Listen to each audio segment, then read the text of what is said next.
But even in this place of temporary refuge, the multitudes discovered him.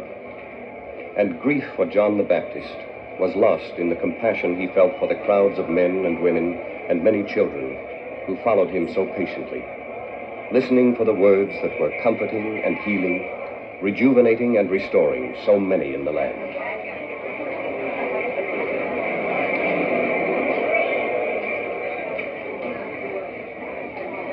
Verily, verily, I say unto you, the Son can do nothing of himself, but what he seeth the Father do.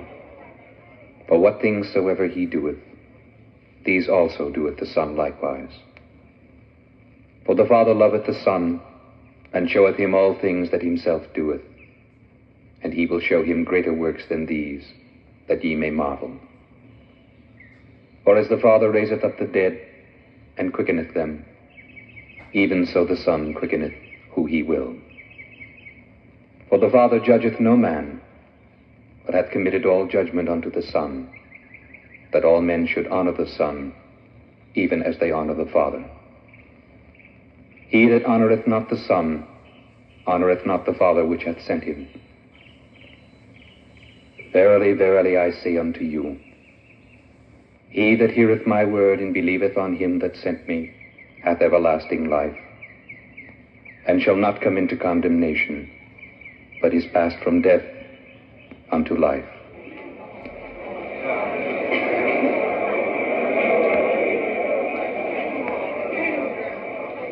And when his teaching was done for the day, it troubled him as he saw that so many had obviously passed so many hours without food to eat.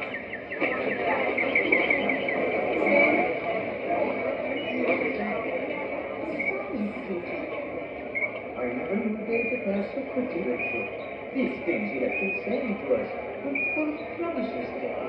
Oh, sir, she usually falls asleep when anyone talks for a Lord like this, but not today. There is about his words something that makes me feel so young again, almost as if I had the strength I had when I was just a girl. He says, if we believe on God who sent him, we have everlasting life. Mother, what is everlasting? It means forever and ever, my dear. I fear me census we brought with us is finished long ago, my son. All will be well with you. If Jesus can see that every need is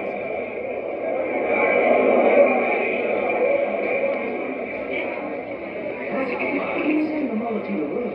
But they will go into the towns and country round about, and lodge and get victuals. For we are in a desert place. Philip, whence shall we buy bread that these may eat? 300 pennyworth is not sufficient for them, but every one of them may take a little. Master, there's a lad here who has 5 barley loaves and 2 small fishes. But what are they among so many? Make them sit down by 50s in a company. Good people, the master bids you sit. Sit in the grass here where you stand. He bids you sit in companies. Companies of 50. Mother, I'm hungry. Look over there, little son. I think that something wonderful is going to happen now. See, he has taken something from that boy beside him, the one with the basket. I think it was a few loaves. Aye, and 2 small fishes.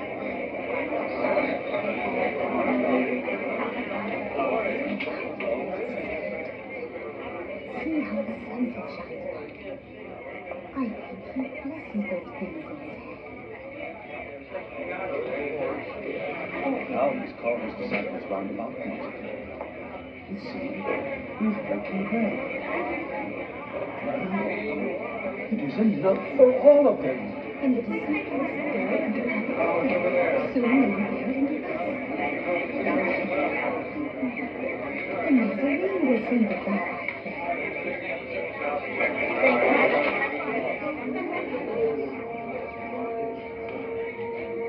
I am the bread of life.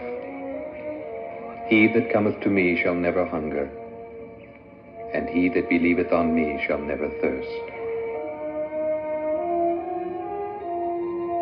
And we are told that the disciples gathered of the fragments that remained 12 baskets full.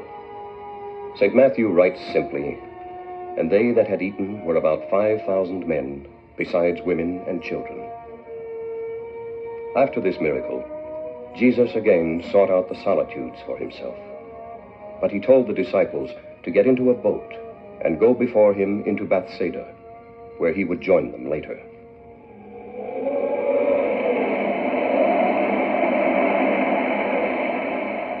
The disciples did as he had told them. But here again a storm arose once they were far out on the surface of the lake, and the wind became so strong that the use of sails was perilous. They tried to row as hard as they could toward the other shore, but the waves grew higher and the wind louder.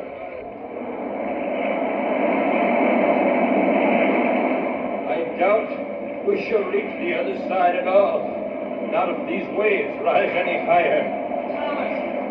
Thomas, where is thy faith? Thou hast been told of this so many times. Thomas would have the courage to say out loud what many of us think.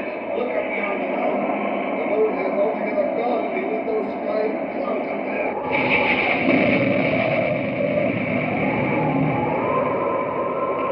We needs must pull for the land with all the strength we have. While there is time. Look, Thomas! Look over there! Mine eyes deceive me. Look at you in the dark like Jesus. How can it be? He is walking on the water. If it be he and not a phantom, not just a phantom come to haunt us. It is a spirit. Oh, God in his mercy.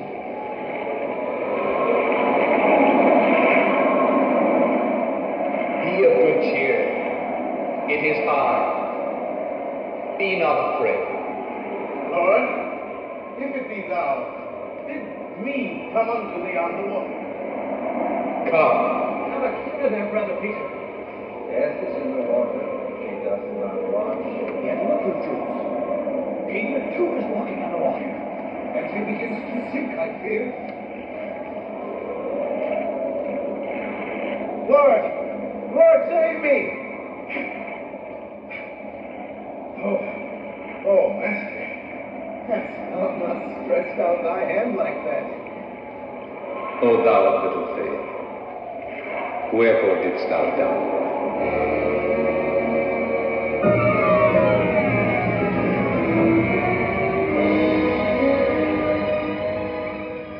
And so, Mark tells us, he went up unto them into the ship, and the wind ceased. And they were sore amazed in themselves beyond measure, and wondered.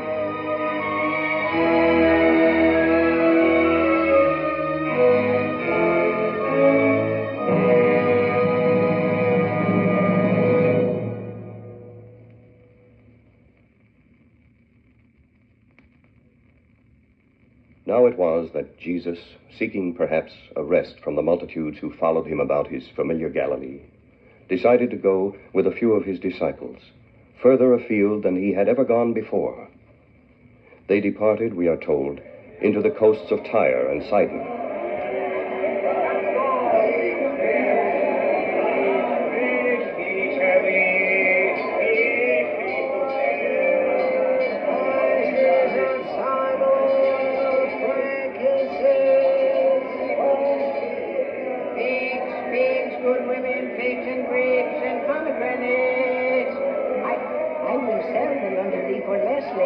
Because the best have gone.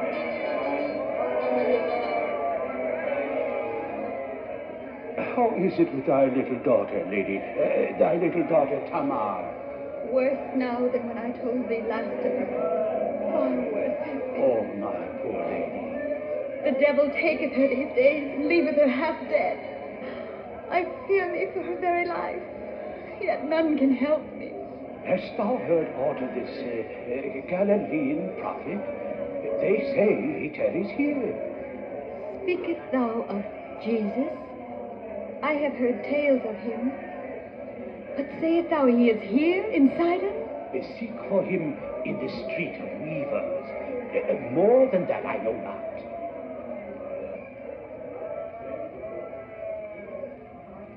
Master, there is a woman at the door who seeketh help of thee. She told us she had heard of thine arrival here in Sidon. She is a Phoenician woman. And here she cometh, Lord. Have mercy on me, O Lord, thou son of David. My daughter is grievously vexed with the devil. You, sirs, you, his disciples, he does not even answer me. And yet my daughter is in torment, sick unto death. Send her away, master, for she crieth after us. I am not sent but unto the lost sheep of the house of Israel. Lord, help me. Oh, help me. It is not meet to take the children's bread and cast it to the dogs. I never yet have heard him speak thus, not to any man or woman. Dost thou not see he doeth it to test her, Brother Peter? He must discern the need for it. Truth, Lord. And yet the dogs eat of the crumbs which fall from the master's table. O woman, great is thy faith. Be it unto thee even as thou wilt.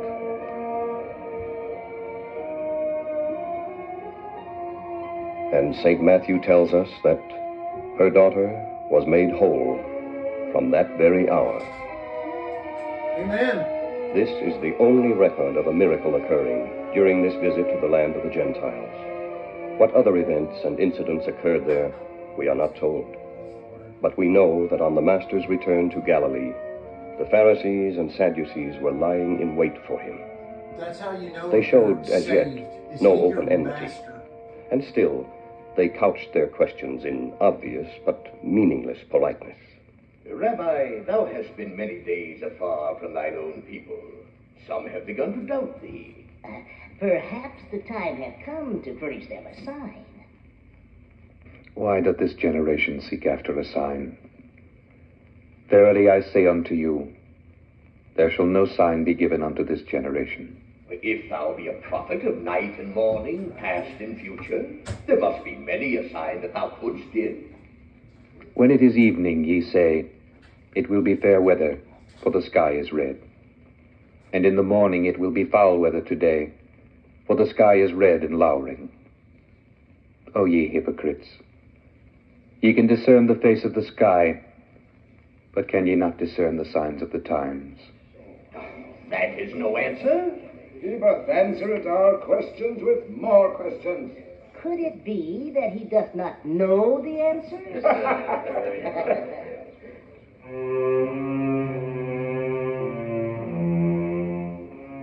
But he came again to his disciples and gave a needed word of warning to them. Take heed. Beware the leaven of the Pharisees and of the Sadducees.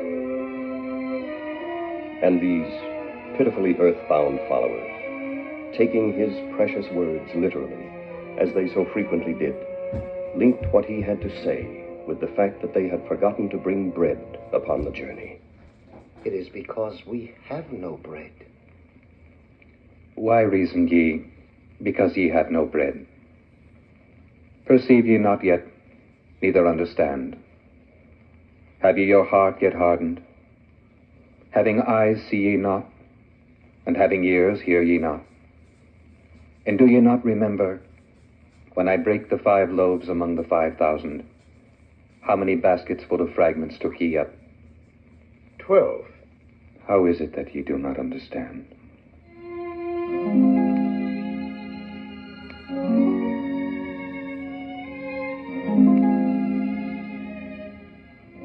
How patiently the Master dealt with their poor inability to rise above the material level to which they were still bound. And yet, how patiently he showed them the need for living faith.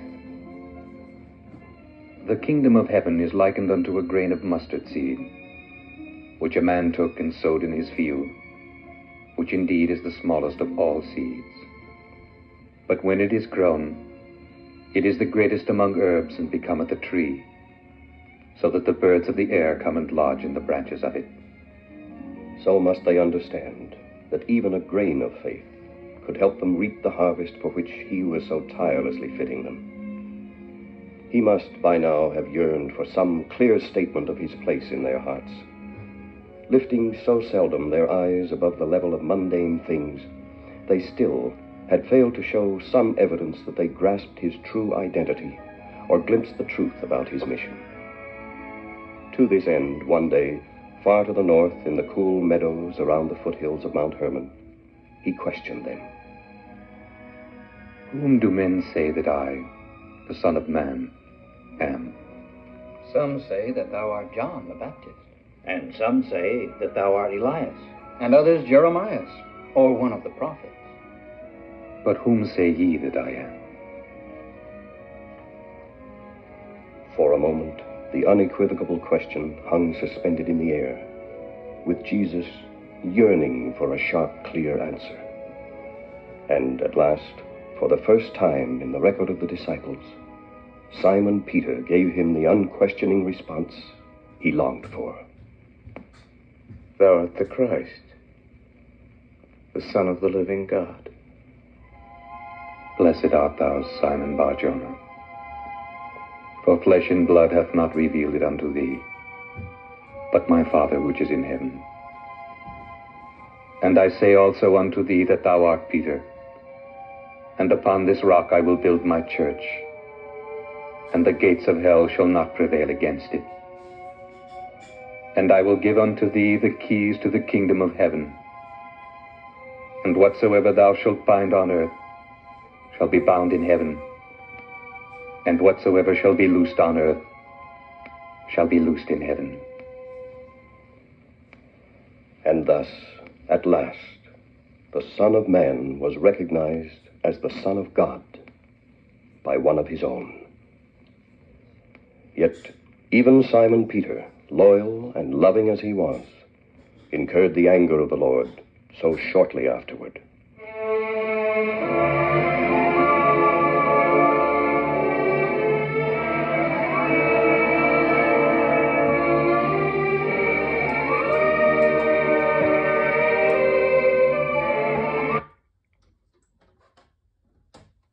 Master. He has to be the master of your life. Starting side 4.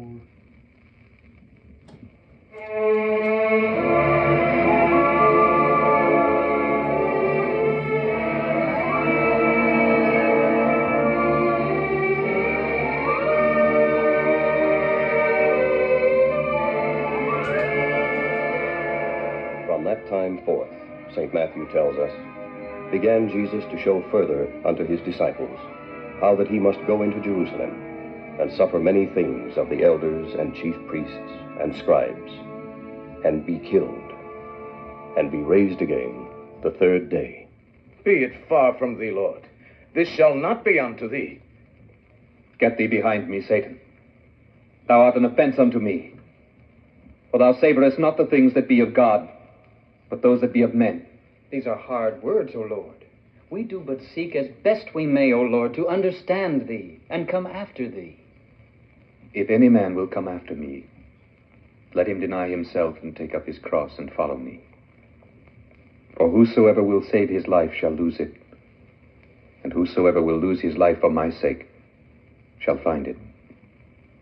For what is a man profited if he shall gain the whole world and lose his own soul?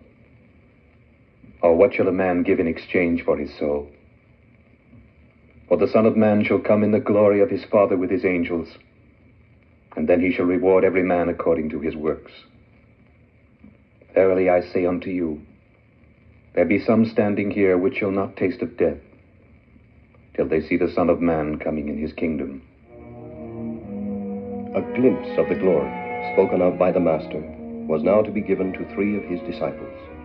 By now, perhaps the closest of them, Peter, James, and John.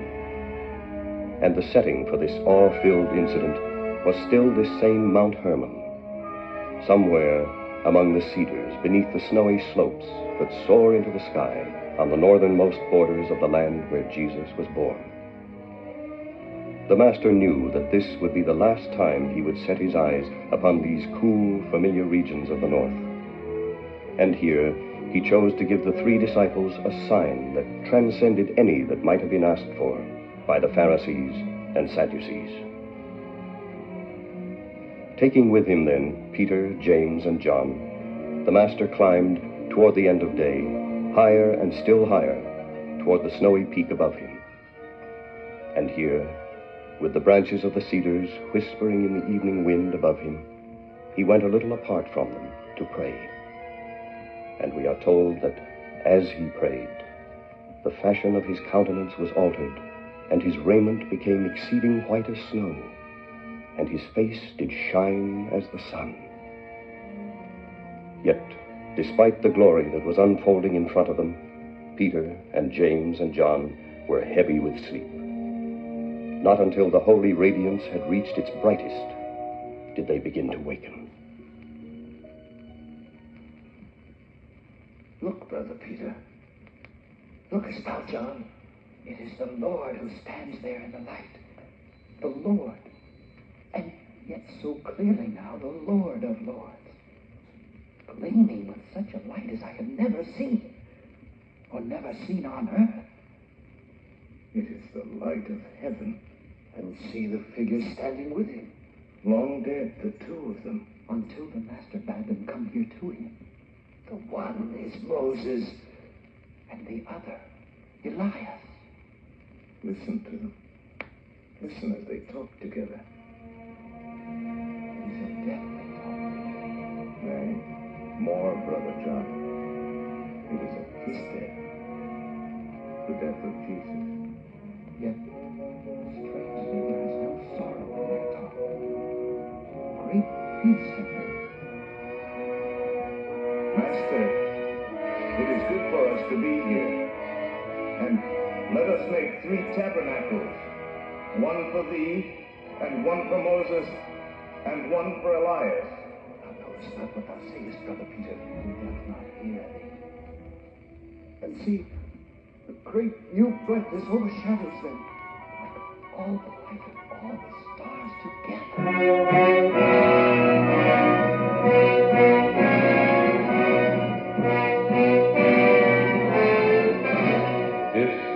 Beloved Son, in whom I am well pleased. Hear ye him. Fall on thy face, Brother James, as I have done, for this is holy ground. Arise, and be not afraid. And when they had lifted up their eyes, they saw no man, save Jesus only. And as they came down from the mountain, Jesus charged them, saying, Tell the vision to no man, until the Son of Man be risen again from the dead. Master, why then say the scribes that Elias must first come? Elias truly shall first come and restore all things. But I say unto you that Elias is come already, and they knew him not, but have done to him whatsoever they listed. Likewise shall also the Son of Man suffer of them.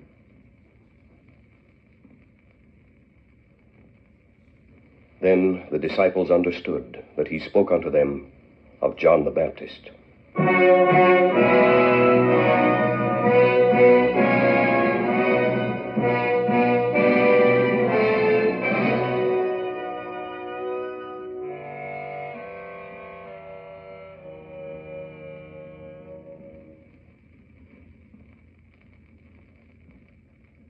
Down from the high slopes of Mount Hermon, Jesus came again into the valley of Galilee. And he descended again unto the lower levels of human want and woe. Even in the first village to which he came after the transfiguration, a man came pushing through the crowded streets with his son, and the son was in sore need of help. The father fell on his knees before the master. Lord, have mercy on my son. For he is a lunatic and sore vexed. For oft times he falleth into the fire and oft into the water. And wheresoever he taketh him, he teareth him. And he foameth and gnasheth with his teeth, and findeth the way. And I spake to thy disciples that they should cast him out, and they could not. O faithless and perverse generation, how long shall I be with you? How long shall I suffer you? Bring him hither to me. How long is it ago since this came unto him? Of a child. Oft times it hath cast him into the fire and into the water to destroy him. But if thou canst do anything, have compassion on us and help. If thou canst believe, all things are possible to him that believeth. Lord, I believe. Help thou mine unbelief. Thou dumb and deaf spirit, I charge thee, come out of him, and enter no more into him.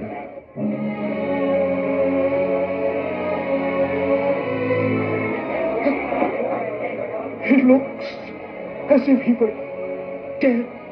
Wait, friend. Wait for the master and see. Look how the Lord hath taken this poor boy by the hand, and now he lifts him up. Oh, my son, see, let me help thee to thy feet. I have been dreaming.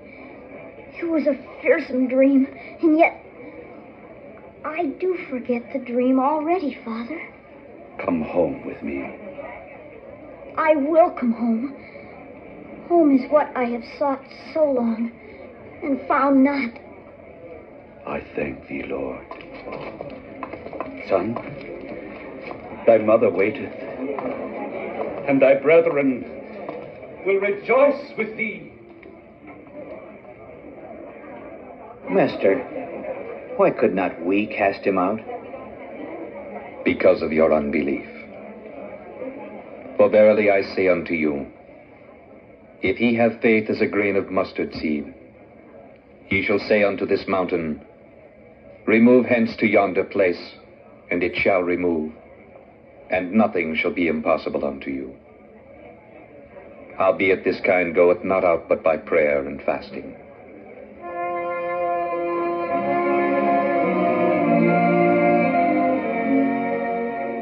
The ministry in Galilee was drawing to a close. The purpose for which the Son of Man had come among mankind now called him southward toward Jerusalem. But before he went, there still were occasions when he could speak again to the Galilean crowds who followed him and brought their sick for healing. Some of the Master's loftiest teachings, some of his deepest words of wisdom, fell from his lips in these last few days of his stay in Galilee. And every one of his messages taught them a vital lesson. He spoke, for instance, of the need for careful observance of the law of the land, as when the scribes asked Simon Peter, "Doth not your master pay tribute?" And Simon Peter answered, "Yes." Later, in the quietness of a nearby house, the Master said to Peter, "Of whom do the kings of the earth take custom or tribute? Of their own children, or of strangers?" "Of strangers." "Then are the children free. Notwithstanding, lest we should offend them, go thou to the sea and cast an hook, and take up the fish that first cometh up. And when thou hast opened his mouth, thou shalt find a piece of money. That take, and give unto them for me and thee." He also gave them, at this time, a shining example of humility. His disciples came to him and asked him who was the greatest in the kingdom of heaven. And his answer was one of the loveliest in the Gospels. He called a little child unto him, and set him in the midst of them, and said, "Verily I say unto you, except ye be converted and become as little children, ye shall not enter into the kingdom of heaven. Whosoever therefore shall humble himself as this little child, the same is greatest in the kingdom of heaven. And whoso shall receive one such little child in my name, receiveth me. Take heed that ye despise not one of these little ones. For I say unto you, that in heaven their angels do always behold the face of my Father which is in heaven." And he emphasized more clearly than ever the protection of the love of God. "The Son of Man is come to save that which is lost. How think ye? If a man have 100 sheep, and one of them be gone astray, doth he not leave the 99 and goeth into the mountains, and seeketh that which is gone astray? Even so, it is not the will of your Father which is in heaven that one of these little ones should perish. He charged them then to remember always the importance of forgiveness. Simon Peter brought to him on one of those final days in Galilee a significant question.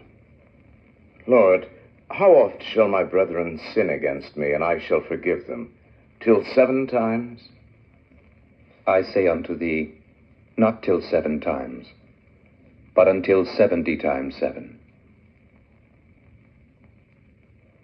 And now, at last, came the final break with Galilee. St. Luke says simply, when the time was come that he should be received up, he steadfastly set his face to go to Jerusalem. Steadfastly, indeed, was the only way in which his onward movement to all that awaited him in Judea could be described. He did not waver. Voicing and living the love of God, he turned south to Samaria, perhaps to avoid the growing number of Jews who sought to kill him, for he knew that he must not reach Jerusalem before the fullness of time was clearly upon him.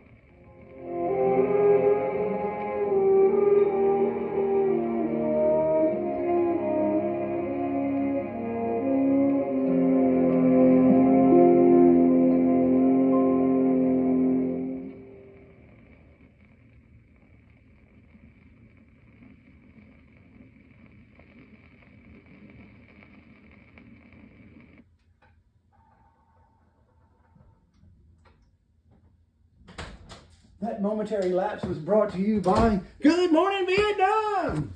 No, I wouldn't watch that movie now. That's in there. That is hilarious, that part.